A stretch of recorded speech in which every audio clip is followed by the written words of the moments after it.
सुब्रमण्यम स्वामी प्रधानमंत्री नरेंद्र मोदी के बहुत बड़े समर्थक के तौर पर 2014 में सामने आए थे। इतने बड़े समर्थक के तौर पर सामने आए थे कि उन्होंने अपनी पार्टी जो बनाई थी उसका मर्जर भी बीजेपी में कर दिया था। राज्यसभा भी भेजे गए, लेकिन उसके बाद से ऐसी ठनी है सुब्रमण्यम स्वामी और प्रधानमंत्री मोदी के बीच में कि कोई दिन ऐसा नहीं जाता कि जब सुब्रमण्यम स्वामी भारत सरकार की विदेश नीति, भारत सरकार की अर्थ जगत की नीति यानी फाइनेंस मिनिस्ट्री से जुड़ा हुआ मामला हो, रक्षा मंत्रालय से जुड़ा हुआ मामला हो, खुद प्रधानमंत्री से पीएमओ से जुड़ा हुआ मामला हो, उस पर कोई ना कोई तीखा हमला ना बोलते हो। इतना तीखा हमला बोलते हैं और ऐसे दावे के साथ बोलते हैं कि लगता है कि तमाम सबूत, तमाम छुपी हुई बातें सुब्रमण्यम स्वामी के पास है। सुब्रमण्यम स्वामी प्रधानमंत्री मोदी के गुजरात के मुख्यमंत्री के तौर पर किए गए काम से लेकर अमेरिका तक तमाम रास्तों पर प्रधानमंत्री मोदी के आने जाने, विदेश यात्रा और उनके मंत्रालय, उनकी कैबिनेट में जुड़े हुए तमाम मंत्रियों के हवाले से ऐसे ऐसे दावे कर रहे हैं जैसे दावे कोई प्रतिपक्ष का नेता, विपक्ष का नेता भी नहीं करेगा। इतने गंभीर आरोप और इतनी बेबाकी से वो लगाते हैं। और सबसे हैरानी की बात तो यह है कि सुब्रमण्यम स्वामी के मामले में ना तो बीजेपी का कोई प्रवक्ता बोलता है, ना ही सरकार का कोई आधिकारिक बयान आता है, ना ही पार्टी का कोई आधिकारिक बयान आता है, और वो लगातार इसी तरह के बयान देते रहते हैं।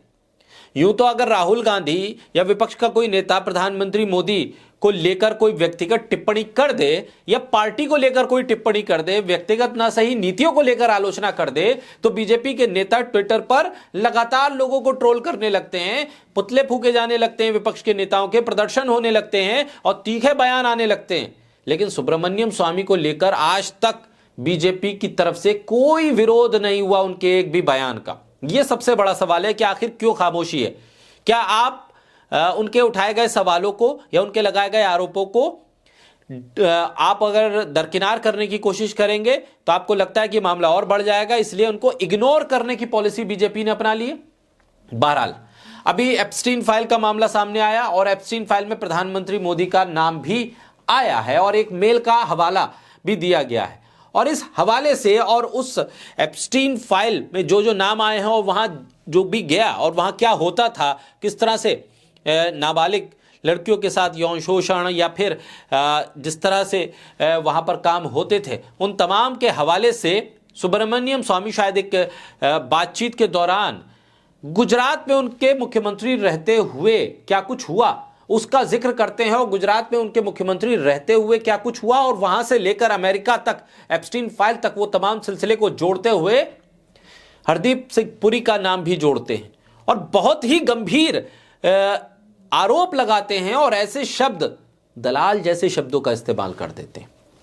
पूरी बातचीत है वो क्लिप सोशल मीडिया पे वायरल हो रही है और ये सुनकर बड़ी हैरानी होती है कि वो कितने खुले अंदाज में लगातार वो कई बार एक महिला मानसी सोनी का जिक्र करते रहते हैं। कई पॉडकास्ट पे उन्होंने मानसी सोनी के हवाले से प्रधानमंत्री को जोड़ने की कोशिश की और फिर कई बार उस महिला का जिक्र उन्होंने किया और बताया कि कैसे वो अमेरिका जाके छुप गई और फिर उस वक्त वो प्रधानमंत्री के तौर पर नहीं थे, वो गुजरात के मुख्यमंत्री के तौर पे थे। और अब सुब्रमण्यम स्वामी जो नई क्लिप आई है उसमें कहते हैं कि अब तो वो प्रधानमंत्री बन गए तो मामला इंटरनेशनल हो गया, मामला लोकल नहीं रहा। और हरदीप पुरी जो पहली बार मिनिस्टर बने हैं तो कहते हैं कि ये तो नौसिखिए हैं, नए नए बने हैं, उनको ज्यादा आइडिया नहीं है, लेकिन वो एक तरह से मैनेज कर रहे हैं चीजों को अमेरिका में।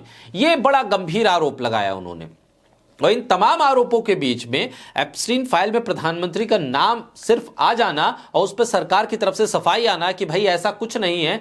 एक अपराधी व्यक्ति अगर कोई मेल कर दे और मेल के जरिए किसी का भी नाम ले दे तो आप उसको सबूत के तौर पर नहीं ले सकते, ये सरकार का मानना है। लेकिन सुब्रमण्यम स्वामी इसमें तो अपनी खोजी पत्रकारिता भी कर रहे हैं।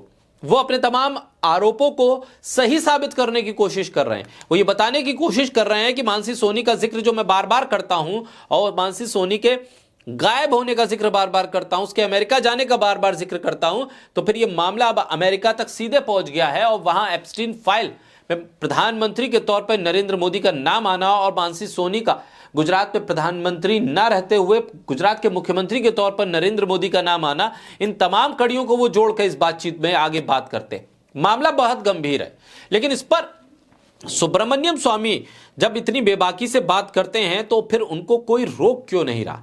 क्या ये तमाम चीजें किन्हीं कड़ियों को जोड़कर आप देखें तो ये एक तरह से उस विस्फोट को रोकने की कोशिश है जो सुब्रमण्यम स्वामी के जरिए हो सकता है।